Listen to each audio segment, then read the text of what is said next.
वारकरी संप्रदायातील थोर महात्मे व महाराष्ट्रातील विचारवंतांची दुर्मिळ कीर्तने, प्रवचने, व्याख्याने ऐकण्यासाठी सुरेश महाराज सूळ या यूट्यूब चॅनलला अवश्य सबस्क्राईब करून बेल आयकॉन दाबा. परमार्थाचा आनंद जो आहे तो शरीराला धरून नसून तो मनाला धरून आहे. तुमचं मन किती उन्नत झालेलं आहे, किती निर्विषय बनलेला आहे, देवाच्या चरणावरिंदापर्यंत किती एकाग्र होऊन पोहोचलेला आहे, हा अधिकार परमार्थाच्या आनंदाकरता लागत असतो. पण परमार्थाकरता बाह्य वेश चालतच नाही.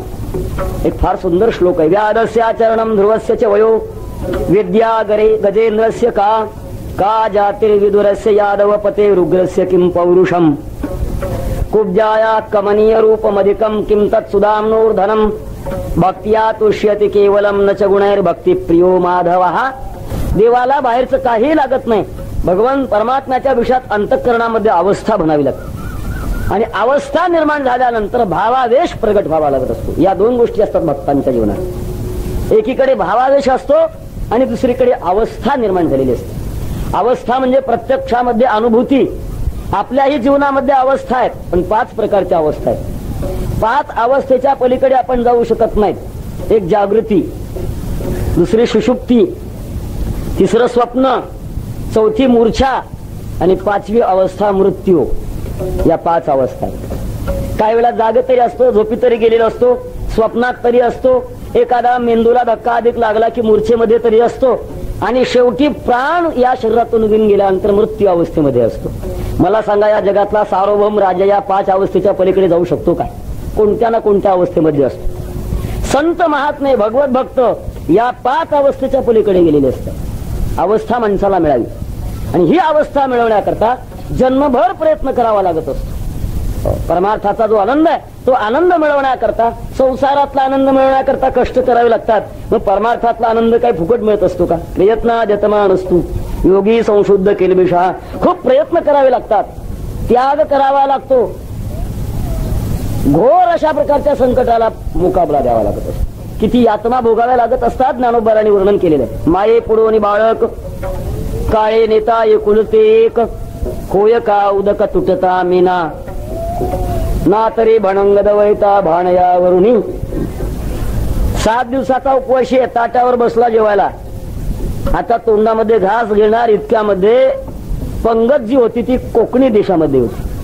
आपल्या मराठवाड्यात किंवा इतर महाराष्ट्रातला प्रकार वेगळा, कोकणातला फार प्रकार वेगळा. मोजकी अशा प्रकारची माणसं सांगणार आणि तेवढीच माणसं जेवली पाहिजे. त्याला कोकणी वेद म्हणतात. त्याने पाहिलं कोणीतरी नवीनच असा प्रकारचा मनुष्य पातावर येऊन बसलाय. लक्षात आल्याबरोबर तोंडात हात घास जाणार तसाच हात पकडला आणि ढकलून बाहेर लावला. तो जेवायला आलेला मनुष्य आशीर्वाद देईल त्याला, कितीतरी मनात वाईट वाटेल. हे जसं त्याला घडावं. किंवा लहान बछडा गाईच्या कासेमध्ये पीत असताना त्याला ओढावं, त्याला जसं वियोग होत असतो. आईच्या समोरून काळाने एकुलता एक मुलगा ओढून न्यावा, तिला जसं दुःख वाटतं. किंवा माशातून पाण्यातून माशाला बाजूला करावं, जसा तो झटपटत असतो, त्याप्रमाणे साधकाला संसारातून बाहेर निघत असताना कष्ट होत असतात. विठ्ठल विठ्ठल.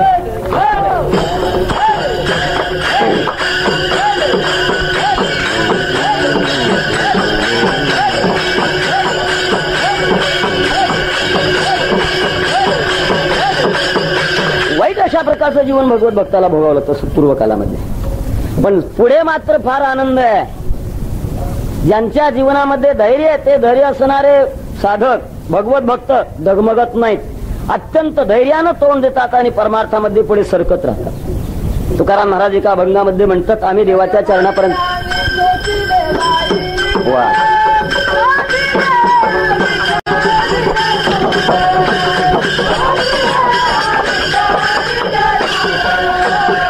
क्षणभरी आम्ही सोसिले वाईट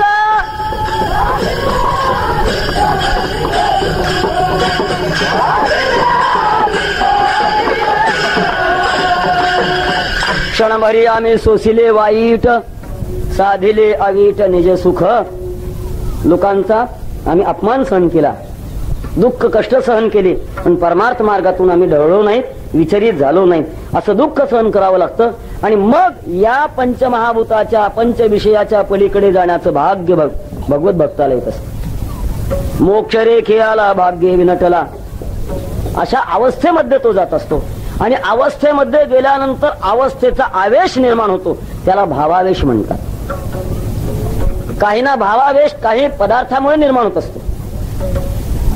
अंमली पदार्थापासून एखादा भावावेश माणसाचा जीवनात निर्माण होईल, पण ती अवस्था नसते. अवस्था असावी आणि नंतर भावावेश असावा, दोन्ही गोष्टी असाव्या. भावावेश कशाला म्हणतात? केवळ एखादं वातावरण काल निर्माण झालं की मनुष्य त्याच्यामध्ये समरस होणं, याला भावावेश म्हणतात. काही माणसं अशी असतात, कीर्तन असलं की कीर्तनात येऊन बसतात, नाटक सुरू झालं की नाटकामध्ये येऊन बसतात, तमाशा सुरू झाला तर तिथे जाऊन बसतात.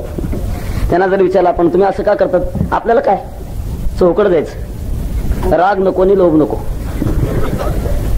गुळगुळीत दगड, कुणीकडे ढकला कुणीकडे जाणारा. माणसाच्या जीवनाला बैठक असावी, चांगल्या वाईटाची माणसाला निवड असावी. आणि अशी ज्या वेळेला निवड असते त्यावेळेला मनुष्य हा अवस्थेत जात असतो. केवळ भावावेश असणं हा भाग वेगळा. एका त्या पदार्थामुळे सुद्धा माणसाच्या जीवनामध्ये भावावेश निर्माण होत असतो. वैकुंठवाशी परमपूज्य गुरुवरे मामासाहेब दृष्टांत सांगायचे. राजाची मिरवणूक चाललेली होती, स्वतः राजा हत्तीवर अंबारीमध्ये बसलेला होता आणि रस्त्यानं जात असताना एका माणसावर बाटलीचा अनुग्रह झालेला होता. सगळी चिरचवलेली होती आणि त्याचा परिणाम तो आपले पाय पसरून बसलेला होता. समोर राजाचे दूत आले, त्याला सांगितलं बाबा राजे साहेब येऊ लागलेले, बाजूला सरक. तू सरकलच तयार नाही, कारण राजा हा नुसता राजा होता आणि हा महाराजा होता, त्याच्यामुळे हा बाजूला सरकायलाच तयार नाही. राजा जवळ आला तरी बाजूला सरकत नव्हता. तो आपल्या त्या आवेशामध्ये बोलायला आला, हत्ती पर बैठने वाले, हत्ती की और अंबारी की क्या किंमत है. राजाला घामच फुटला. कोण आहे माझ्या राजधानीमध्ये माझी किंमत करून घेणारा, कोण समर्थ आहे असा. प्रधानाला विचारलं, प्रधानजी कोण आहे विचारा, चौकशी करा. प्रधानजी म्हणाले राजेसाहेब तुमचं गिराईक नाही, हे गिराईक आमचं आहे, आणि बघतो हे कोण आहेत ते. त्यांना धरलं, कोठडीमध्ये कोंडलं. दुसऱ्या दिवशी तसंच तिथं झोपवलेलं होतं. आणि पुन्हा राजाला आठवण झाली की जे आपल्या राजधानीमध्ये आपली हत्तीची अंबारीची किंमत विचारणारे होते कोण श्रीमंत ग्रस्त होते. प्रधानाला आठवण आली आणि विचारलं कोण आहे ते ग्रस्त, बोलवा त्यांना. त्यांना पुन्हा त्या कैदेतून बाहेर आणलं. राजाने विचारलं तुम्ही मला काल विचारत होता हत्तीची आणि अंबारीची काय किंमत आहे, हे तुम्ही मला काल विचारत होता, आज तुम्हाला किंमत सांगायची आहे का. तो लटपटायला लागला. राजे साहेब मैं क्या लिहू, लेने वाली तो चली गई, जी घेणारी होती ती निघून गेली, आता मी काय घेणार आहे. याला म्हणतात भावावेश. विठ्ठल विठ्ठल.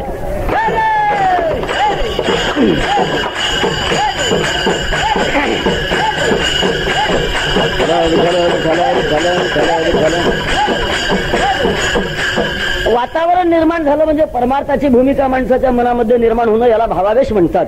पण भावावेशाच्या पाठीमागे अवस्था निर्माण व्हावी. सर्व भगवत भक्तांना आपल्या जीवनामध्ये अवस्था निर्माण झाली आणि ती अवस्था निर्माण होण्याकरता सद्गुरूची उपासना केली, भगवंताची उपासना केली. त्याच्याच कृपेनं, भगवंताच्या कृपेनं, निवृत्तीनाथांच्या कृपेनं गोपी भाव प्राप्त झाला. ज्ञानेश्वर महाराज एक अभंगामध्ये सुंदर म्हणतात, निवृत्ती प्रसादे मी गोवळी हो, माझा भाव विठ्ठलो न्याहाळी हो. मी गोवळी झाले याचा अर्थ मी गवळण झाले. गोपी भाव मला मिळाला. शरीरातला बदल नसून हा अंतरंग जीवनातला बदल आहे. याच्यामध्ये भावनेला प्राधान्य आहे, प्रेमाला प्राधान्य आहे, निग्रहाला प्राधान्य आहे, त्यागाला प्राधान्य आहे, नावलौकिकामध्ये उदास राहण्याला प्राधान्य आहे. संसारामध्ये माणसाला आपली प्रसिद्धी व्हावी वाटत असते. आपण थोडं करत असतो पण अधिक प्रसिद्ध होणं आपल्याला मनाला आवडत असतं. पण स्त्री जीवनामध्ये हा विशेष आहे. स्त्रिया पुष्कळ सेवा करतात पण प्रसिद्ध होत नाही. हा मोठा गुण आहे त्यांचा. आपण विचार कराय, तो छोटासा विचार आहे. आई आपल्या मुलाला जन्म देण्याकरता 9 महिने 9 दिवस वागवते, प्रसूतीच्या वेदना भोगते, जन्माला आल्यानंतर लहानाचा मोठा करण्याकरता कितीतरी कष्ट सहन करावे लागतात. सगळ्या प्रकारच्या सेवा त्या मुलाच्या कराव्या लागतात. मुलगा मोठा होतो, 6 वर्षाचा झाल्यानंतर त्याला शाळेत घालण्यात येतो. मग शाळेत घातल्यानंतर गुरुजी नाव विचारतात, मुलाचं नाव विचारतात, गोविंदराव. बापाचं नाव भाऊसाहेब. आडनाव काय असेल त्यासाठी, इथं कोणी योगायोगानं आलं असेल तर तो प्रकार नाही. नाव सांगतो, आईला कधी वाईट वाटत नाही. मी 9 दिवस वागवलंय, एवढी मोठी सेवा केली आहे, आणि करत असताना शाळेत माझं नाव का नसावं असं आईला कधीतरी वाटलं का? कधीच वाटत नाही. मुलगा खोडकर असेल त्याच्याविषयी प्रेमच करणार, आंधळा असेल, मुका असेल, वाटेल तसा असेल, आपल्या अंतःकरणाची पाखर त्याच्यावरून घालणार. हा स्वभाव आईचा आहे. स्त्री जीवनामध्ये मोठा त्याग असतो. आपल्या आई वडिलांच्या दोन्ही कुळाला टाकायचं आणि पतीच्या कुळाला समरसायचं, केवढा मोठा त्याग आहे. सांडोनी कुळे दोन्ही प्रियासी अनुसरे कामिनी द्वंद्व त्यागे स्वचिंतनी पडली जैशी. स्त्री ही मोठी त्यागी असते. त्याचप्रमाणे स्त्री जीवनामध्ये असलेला त्याग भक्त जीवनामध्ये सुद्धा त्याग असावा लागतो. त्याग असल्याशिवाय भगवंताचा आनंद निर्माण होऊ शकत नाही. काल्याचा आनंद कोणाला? काला वाटू एकमेका, काला वाटू एकमेका.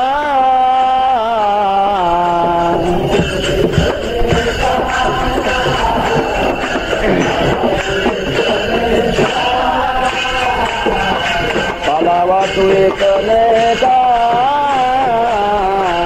काला वाटू एकमेका.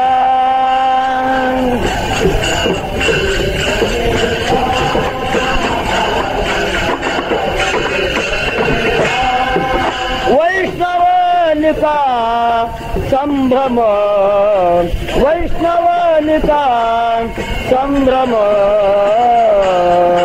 काला वाटू एकमेका, काला वाटू एकमेका.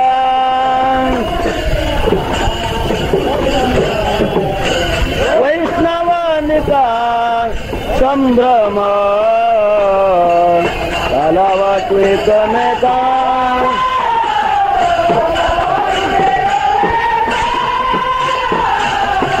वैष्णव कोण? जो त्यागी आहे, भगवंताच्या चरणावर प्रेम संपूर्ण करणार आहे, अशाच वैष्णवांना काल आहे.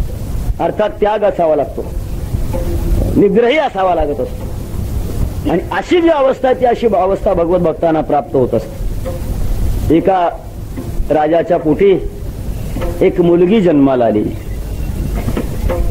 त्या मुलीचा असा इतिहास होता, ती पूर्वजन्मामध्ये योग साधना करणारी, याला योग भ्रष्ट अशा प्रकारचं म्हणतात. कर्मधर्म संयोगाप्रमाणे राजघराण्यामध्ये जन्म मिळाला, पण तो जो जन्म मिळाला तो मुलीचा जन्म मिळाला. मुलगी जशी जशी मोठी व्हायला लागली, अनेक प्रकारची भरजरी वस्त्र त्या मुलीच्या अंगावर घालण्याचा प्रयत्न करायचे, पण त्या मुलीचा स्वभावच असा असायचा, अंगावर कपडा का टाकला की तो कपडा फाडून फेकून द्यायचा, उघडच राहायचं. 1 वर्ष झालं, 2 वर्ष झालं, 4 वर्ष झाली, 5-6 वर्ष झाली, मुलगी आपल्या अंगावर कपडाच ठेवायला तयार नाही. राजाला चिंता वाटायला लागली, हा काय वेगळाच प्रकार आहे. एकुलती एक मुलगी आणि अंगावर कपडाही घालत नाही. मी राजाच्या बुडी जन्माला आले, माझी बेइज्जत होण्याची पाळी आहे. उठा उदास अशा प्रकारचा तो राजा राहायचा. कर्मधर्म संयोगाने एके दिवशी एक महात्मा राज दरबारामध्ये आल्याबरोबर ती मुलगी धावत धावत गेली आणि कपडे घेऊन अंगावर घालू लागली. राजाला आनंद वाटला, काय हा बदल आहे माझ्या जीवनात. कोणीतरी एक महात्मा आलेला आहे, तो महात्मा आल्याबरोबर आपल्या मुलीने आपल्या अंगावर कपडे घातले. राज्यामध्ये असं सर्क्युलर काढलं की आज गुड्या उभा करा, वाजंत्री वाजवा, मंगलगान करा, पेढे वाटा. फार मोठा आनंद झालाय. आपल्या मुलीनं आज अंगावर कपडे घातलेले. शेवटी राजाने एकांतामध्ये त्या मुलीला विचारलं, बाळ, आम्ही खूप आतापर्यंत प्रयत्न केले, तू अंगावर कपडे घातले नाहीस. बाबा, त्याचं एक खरं कारण आहे. कपडा कशा करता असतो? लज्जा झाकण्या करता असतो. आणि लज्जा कोणाची असते? स्त्री जीवनात पुरुषाची लज्जा असते. मी आतापर्यंत तुमच्या पोटी जन्माला आले, या राज्यामध्ये वावरले, आतापर्यंत मला तुमच्या राज्यामध्ये पुरुष पाहायला मिळालाच नाही. सगळे जे होते ते स्त्रीच होते. फक्त तो महात्मा म्हणजे एकटाच पुरुष आहे, आणि तो पुरुष पाहिल्यामुळे मग मला लज्जा निर्माण झाली. ज्याचे इंद्रिय स्वतःच्या ताब्यात आहेत, ज्याचं मन स्वतःच्या ताब्यामध्ये, ज्याची बुद्धी स्वतःच्या ताब्यामध्ये, असा जो स्वतःवर ताबा गाजवतो तो जगावर ताबा गाजवत असतो. विठ्ठल विठ्ठल विठ्ठल विठ्ठल विठ्ठल विठ्ठल विठ्ठल विठ्ठल विठ्ठल. स्वाधीनत्व असावं लागतं. ज्याच्या जीवनामध्ये स्वाधीनपणा नाही तो पुरुष जन्माला जरी असला तरी परंतु पुरुषत्व त्याला म्हणता येत नाही. आता फरक एवढाच करता येईल, काही पुरुष असतात ते, काही स्त्रिया असतात बिगड दाढी-मिशाच्या आणि काही स्त्रिया असतात त्या दाढी-मिशाच्या. एवढाच फरक करता येईल, याच्यापेक्षा फरक फारसा करता येत नाही. मात्र हा जो विचार आहे हा कीर्तनातच ठेवा, घरी याचा वापर मुळीच करू नका. हा जो विचार आहे अंतःकरणातला विचार आहे, अंतःस्थामधला विचार आहे. आपलं जीवन कामाच्या अधीन बनणं, क्रोधाच्या अधीन बनणं, विकाराच्या अधीन बनणं हे स्त्रीपणाचं लक्षण आहे. विठाला विठाला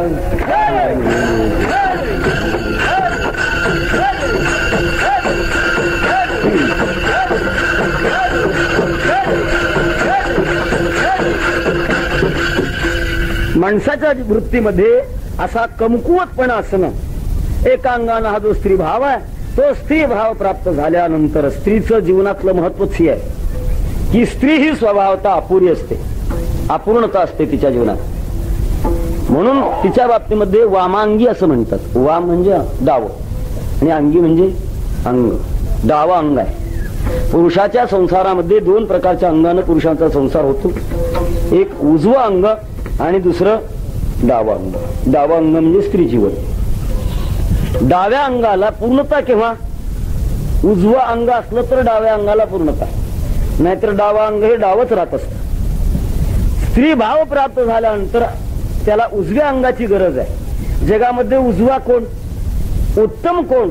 फक्त एकच भगवान परमात्मा. उत्तम पुरुषस्त्वन्य परमात्मे चिदारतः यो लोकत्रयमाविष्य विवर्त्य व्ययेश्वरा. एकच भगवान परमात्मा तो पुरुष आहे आणि त्या पुरुषाची अभिन्नत्वाने प्राप्ती व्हावी. एक महत्वाचा मी शब्द वापरलाय, अभिन्नत्वाने प्राप्ती व्हावी.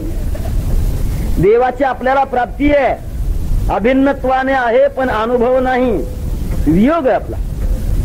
अनेक कल्पापासून देवाचा आपला वियोग आहे. देव आपल्या अनुभवामध्ये येत नाही, आपण देवाला मानत नाही. देवाला न म्हणताना आपणच आपल्याला ईश्वर सुद्धा मानण्याचा प्रयत्न पण करत असतो. भगवान गीताकार म्हणतात, ईश्वरो हमहम भोगी सिद्धो हम बलवान सुखी आढ्यो भिजनवान अस्मी कोण्योस्ति सदृशो मया. मीच देव असं म्हणणारे की म्हणतो.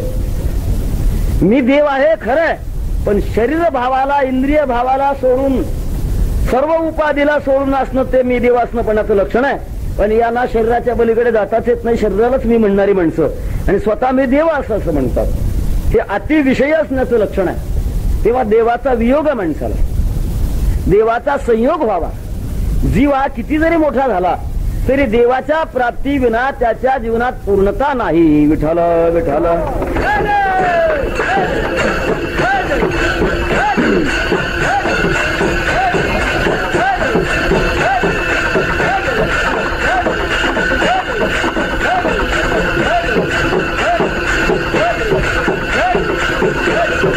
भगवंताची प्राप्ती जर नसेल तर बाकी सगळा जो मोठेपणा तो मोठेपणा काही किमतीचा नाही.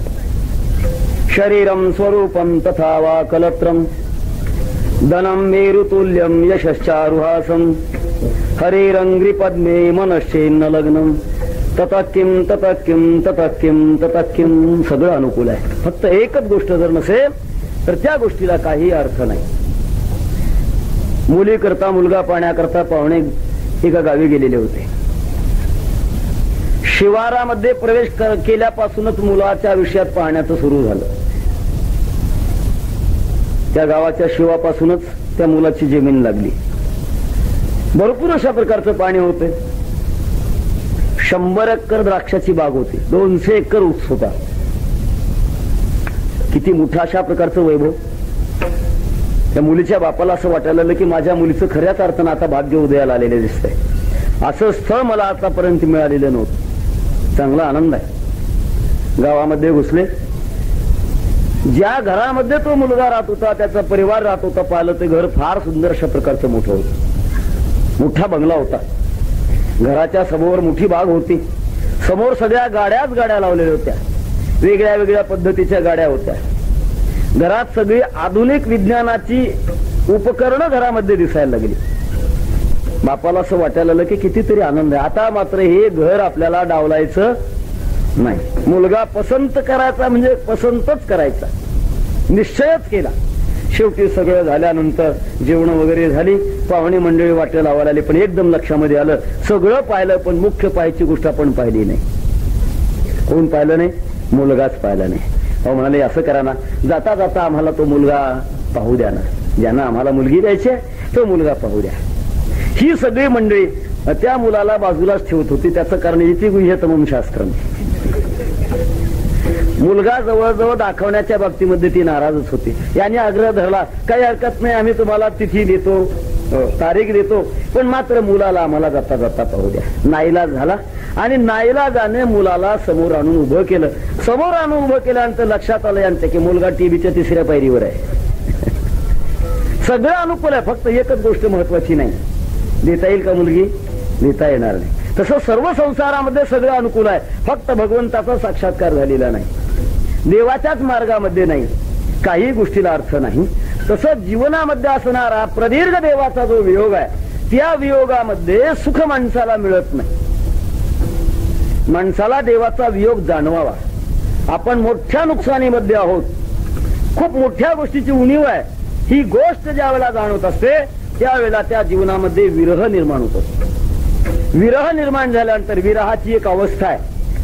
साधू संतांनी विरहिणीची अभंग केलेले आहेत. त्या विरहामध्ये संसारातलं सगळं चांगलं जरी असलं तर त्याच्यात रुचीच लागत नाही. ज्ञानोबारांना विरह अवस्था प्राप्त झाली.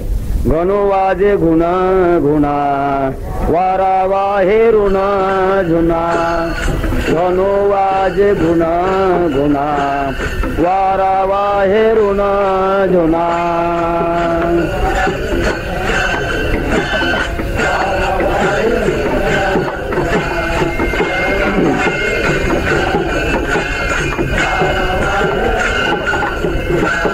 घनो वाजे गुणा गुणा वारा वाहे ऋण झुना, घनो वाजे गुणा गुणा वारा वाहे ऋण झुना.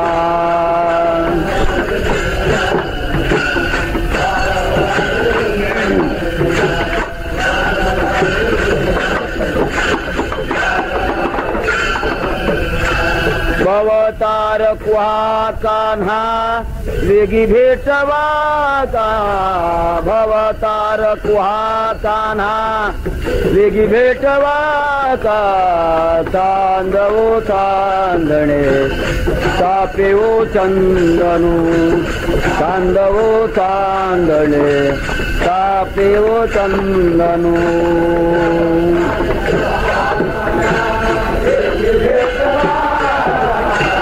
भवतार कुहा कान्हा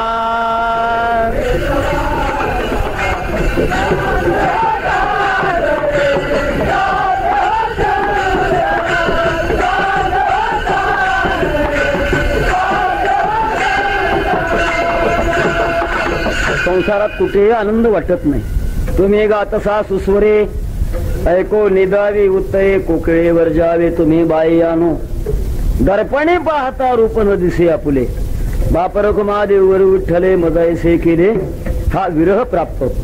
ज्या वेळा चित्त हे व्यग्र असतं, व्यग्र चित्तामध्ये किती अनुकूल पदार्थ पुढे ठेवा, माणसाला त्याच्यात आनंद नसतो. एकुलता एक मुलगा आणि आपल्या डोळ्यात देखत या मृत्यू लोकाला सोडून जावा, दिपाळीचा सण असावा.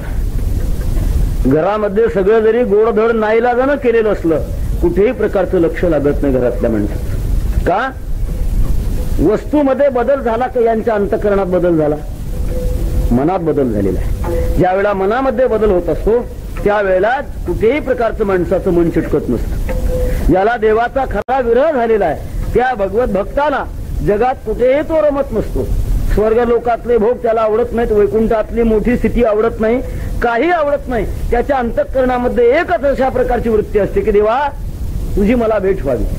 भेटी लागी जीवा लागलीसे आस, पाहे रात्रंदिवस वाट तुझी. याला विचारावं त्याला विचारावं, विरहामध्ये सारखंच उतर पडत असतो. ज्ञानोबारांना विरह झाला भगवंताचा, आणि विरहामध्ये आपण कोणाला बोलतो, काय बोलतो, कसं बोलतो हे कळतच नसतं.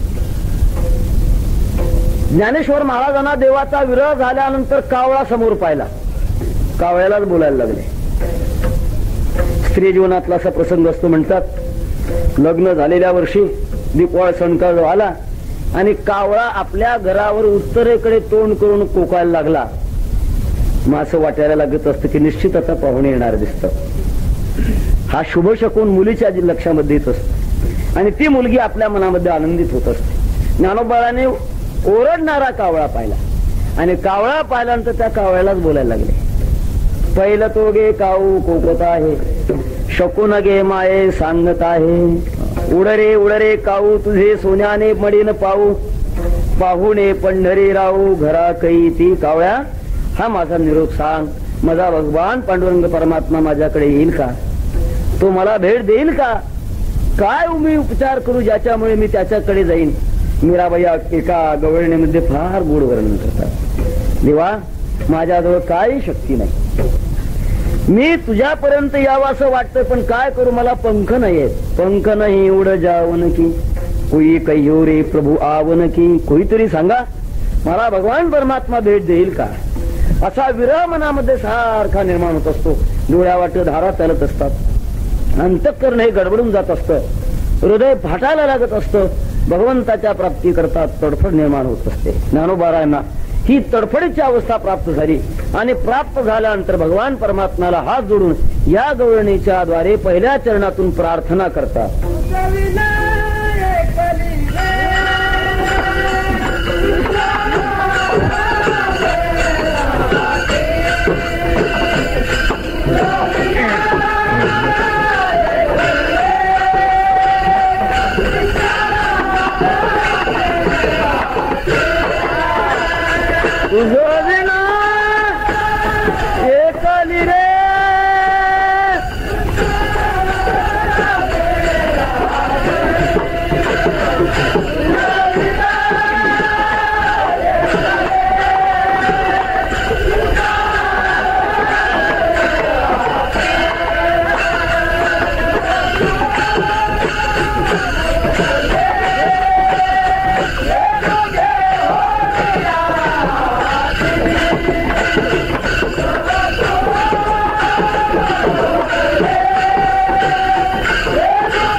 तुझी ओळखली गती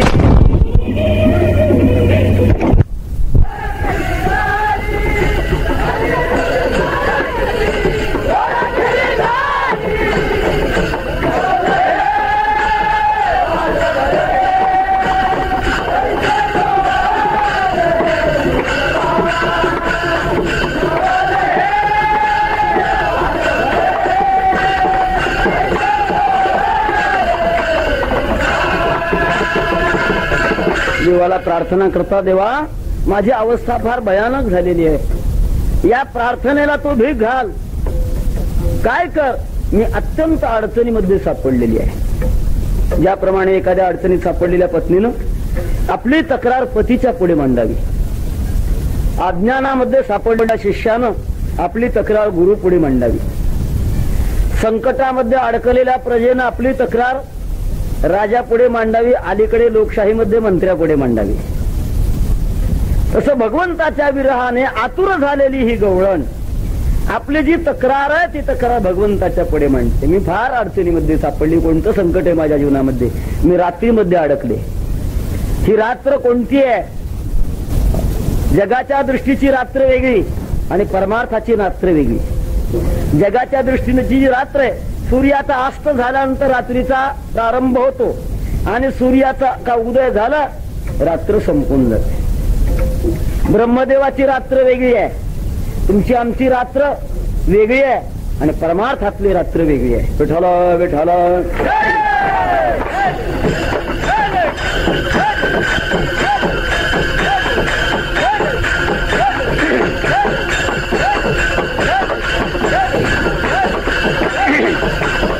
ज्ञानोबा म्हणतात कोणती रात्र आहे ती? अविद्येची निदा, विश्व स्वप्नाचा दांदा, भोगीत होता प्रबुद्धानादी जो.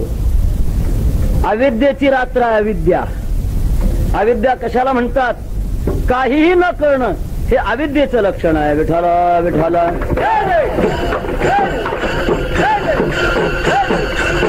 विठ्ठल विठ्ठल विठ्ठल विठ्ठल विठ्ठल. अविद्येची रात्र अनादी कालापासून माणसाच्या मागे लागलेली आहे. काहीही न करणं याला अविद्या म्हणतात. स्वतःचं स्वरूप न करणं, परमात्मा न करणं, आपल्या जीवनाचा अर्थ न करणं, अशा प्रकारच्या अनेक प्रकारच्या निद्रेमध्ये राहणं याला अविद्येची रात्र असं म्हणतात. विठ्ठल विठ्ठल.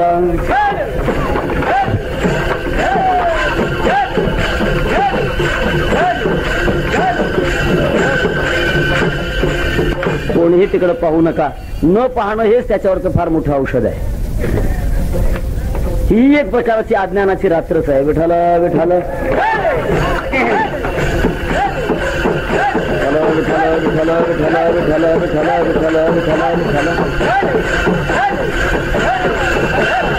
जीवाला तात्पडत बसावं लागतं. रात्र काय करत असते? अंधार फैलावत असते. रात्रीमध्ये अधिकात अधिक संकट निर्माण होत असतात. रात्र का सुरू झाली की चोरांचा दिवस उजळत असतो. अध्यात्मातली ही जर रात्र सुरू झाली तर यात मध्ये चोरांचा सुळसुळाट कोणता आहे? वरकड मिळाले ते अवघे चोरगा. कानोबाराने वर्णन केले कोणते चोर आहेत. काम क्रोधाधिक हे चोर आहेत. या चोरामुळे आपल्या जीवनातला आत्मारूपी रत्नभाव, हा रत्नभाव चोरला जातो. या सगळ्यात रात्रीमध्ये भगवान मी अडकलेले आहे आणि असे अडकलेले असून बरं रात्र आहे, सोबती असेल, प्रकाश निर्माण केला असेल, फारसं संकट निर्माण होत नाही. पण दुसरं फार मोठं अशा प्रकारचं संकट आहे, मी एकटी आहे. विठ्ठल विठ्ठल.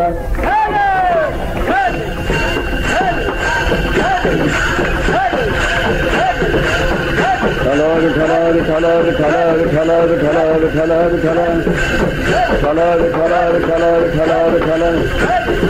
बोला पुंडलिक वरदे श्री ज्ञानदेव. विठ्ठल विठ्ठल विठ्ठल विठ्ठल विठ्ठल विठ्ठल विठ्ठल विठ्ठल. संसारामध्ये खूप साथी आहेत पण ते खऱ्या अर्थानं साथी नाही आहेत, सोबती नाही आहेत. शेवटी जीवाला एकटं यावं लागतं आणि एकटं जावं लागतं. त्याकरता ज्ञानोबाला म्हणता देवा मी तुझ्या विना एकटीच राहिलेली आहे.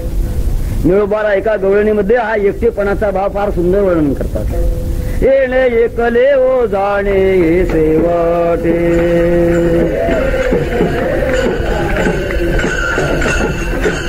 येथे राहणे नाही कल्पकोटी.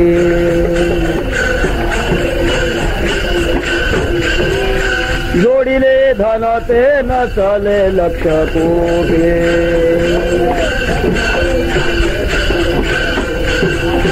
म्हणून आले सावळ्याचे भेटी ओ बोला. म्हणून आले सावळ्याचे भेटी ओ.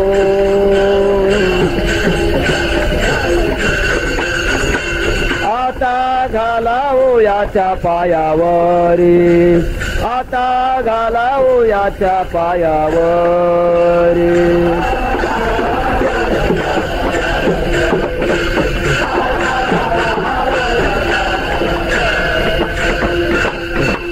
यावं लागतं एकट्याला. संसारामध्ये जन्मणारा जो जीव तो एकटा जन्मत असतो. काही दिवस अनेकांच्या संगतीमध्ये राहत असतो पण जाताना मात्र तो एकटाच जात असतो. संत वर्णन करतात ज्यावेळेला जीवाला या मृत्यू लोकाला सोडून जावं लागत असतं त्यावेळेला किती बिकट अशा प्रकारची अवस्था असते. जीवनामध्ये सत्कर्म जर झालेले नसतील तर यमदूत येतात, भयानक 11 विकार रूप धारण करतात आणि बोलवत असतात त्याला. अनेक लोकांचे असे इतिहास आहेत. काही माणसं मोठ्यानं रडतात, ओरडतात, आले आले म्हणतात, फार विकार रूप धरून आलेले म्हणतात, बघा बघा म्हणतात, हे जवळ आहेत म्हणतात. त्या माणसाला ते दिसत असतं रूप, पण जवळच्या माणसाला मात्र काही दिसत नसतं. लोक म्हणतात हा वेडाच आहे की काय, पण ज्याला वाटेला लागावं लागतं त्याला सगळं दिसत असतं. ते बोलावतात म्हणतात, आता मला खुणवतायत, त्रास देतात, भयानक आहेत, विचित्र रूप धारण केलेले आहेत असं म्हणतात. जवळच्या माणसाला काही दिसत नाही, कारण जात असताना जवळची जी आहे ती सोबती कोणीच जात नसतात. नामदेवाने एका अभंगामध्ये फार सुंदर वर्णन केलेले. अंतकाळी मी परदेशी ऐसे जाणोनी मानसी, म्हणून या ऋषिकेशी शरण तुझसे मी आलो. इष्ट आले, मित्र आले, तेही स्मशाने परतले. जवळची माणसं वाट लावायला येतात, पण कोटपर्यंत प्रत्येकाची मर्यादा आहे. देहग्रहाची कामनी कीतव राहिली भुवनी.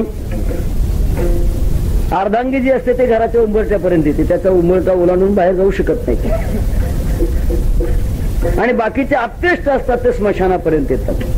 पण मात्र याला मी तव जळत असे स्मशानी अग्नी सवे एकला. एकट्याला जावं लागत असतं, एकट्याला यावं लागत असतं. हा सगळा जो प्रवास आहे सगळा प्रवास एकट्याचाच आहे. आणि एकट्याच्या प्रवासामध्ये अज्ञानाच्या रात्रीमध्ये मी सापडलेले, कोणपर्यंत मी जीवन जगणार आहे. मला तुझी गरज आहे. एवढ्या करता तुझं विनय एकले कृष्णा नगमे रात्री. या रात्रीत माझं जीवन हे कंठवलं जात नाही, मी मोठी दुःखी आहे. अशी आपल्या जीवनातली विरहाची अवस्था ही वर्णन करते. फार भाग्यवान आहे. काहींचा विरह असतो तो जन्मच्या जन्म टिकत असतो, पण काहींचा विरह तत्क्षणी भगवंताला मंजूर होतो. देवाला पुकार केल्याबरोबर भगवान परमात्मा येत असतो. ज्ञानोबारांच्या अवस्थेतून देवाला बोलवलाय. बोलवल्याचा परिणाम भगवान परमात्मा फारसा वाट पाहणार नाही. खऱ्या अर्थानं बोलवण्याची भूक भगवंताच्या लक्षात आल्यानंतर देवाने ज्ञानोबारांच्याकडे येण्याला सुरुवात केली. कशी सुरुवात केली हे माऊली या अभंगाच्या पहिल्या चरणातून वर्णन करत असताना म्हणतात. तव तुवा नवल केले वेणू घेऊन हाती. हातामध्ये वेणू धारण केला आणि वेणू धारण करून मोठं आश्चर्य केलं. भगवंताच्या भगवान श्रीकृष्ण परमात्म्याच्या हातामध्ये वेणू आहे. इतर अवतारामध्ये पहा, प्रत्येक अवतारामध्ये शस्त्र आहेत. कोणाच्या हातात काय शस्त्र, कोणाच्या हातात काय शस्त्र, हा प्रकार वेगळा आहे. पण भगवान श्रीकृष्ण परमात्म्याच्या हातामध्ये शस्त्र नाही, वेणू आहे. वेणू, वेणूचं का कारण आहे? वेणूमध्ये अशी शक्ती आहे. तो वेणू का वाजवला गेला की भगवत भक्तांच्या हृदयामध्ये पाझर निर्माण होत. हृदय हे मोहित केला जात. वेणू मधून येणारा जो आवाज आहे तो आवाज म्हणजे अनाहत ध्वनी आहे.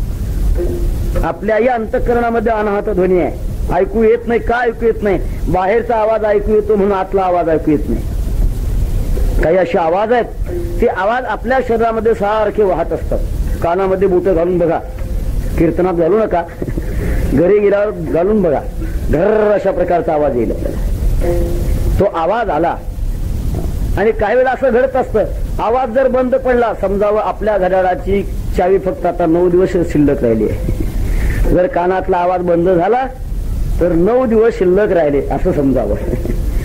तो विषय वेगळा, मी सगळं सांगू इच्छित नाही.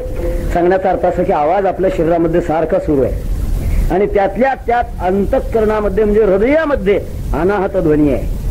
तो अनाहत ध्वनी प्रगट करण्याकरता भगवान मुरलीचा आवाज करतात आणि मुरलीचा आवाज केल्यानंतर अंतःकरणातला अनाहत ध्वनी प्रगट होत असतो. ध्वनीचे 2 प्रकार असतात, आहत ध्वनी आणि अनाहत ध्वनी.